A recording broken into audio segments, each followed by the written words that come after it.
નમસ્તે દર્શક મિત્રો, મારું ભાવેણા ચેનલમાં આપનું હાર્દિક સ્વાગત છે। સણોસરા ગામે જૂની અદાવતમાં યુવક પર છરી અને સરિયા વડે જીવલેણ હુમલો। ભાવનગરના સણસોરા ગામે જૂની અદાવત તેમજ છોકરી બાબતના મનદુખને લીધે મહાવીરભાઈ ધીરુભાઈ ગોલેતર નામના યુવક પર છરી અને લોખંડના સરિયા વડે જીવલેણ હુમલો કરવામાં આવ્યો હતો। ભોગ બનનાર યુવક જ્યારે મેડિકલ પર દવા લેવા જઈ રહ્યો હતો ત્યારે તેની ગાડી અટકાવીને પિયુષભાઈ પોપટભાઈ રાઠોડ, મહાવીરભાઈ ભૂપતભાઈ રાઠોડ, પતભાઈ રાઠોડ, રમેશભાઈ, બહાદુરભાઈ અને મયુરભાઈ સહિત કુલ 7 જેટલા શખ્સોએ હુમલો કર્યો હતો। હાલ ઇજાગ્રસ્ત યુવકને સારવાર અર્થે હોસ્પિટલમાં ખસેડવામાં આવ્યો છે અને પોલીસે આ મામલે વધુ તપાસ હાથ ધરી છે।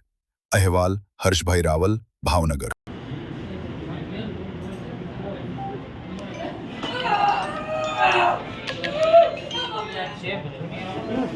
બોલો ભાઈ। ઓકે, તમારું નામ? મહાવીરભાઈ ધીરુભાઈ ગોલેતર। મહાવીરભાઈ, ક્યાંથી આવો છો? શું બનાવતો? હું હણોલથી આવ્યો હતો, સણોસરા મેડિકલમાં દવા લેવા। તો અમારે જૂની અદાવત હતી થોડી, તો એ મારી સાથે ગાડી ભટકાડી અને સીધો સરિયુના ઘા મારવા મળ્યા।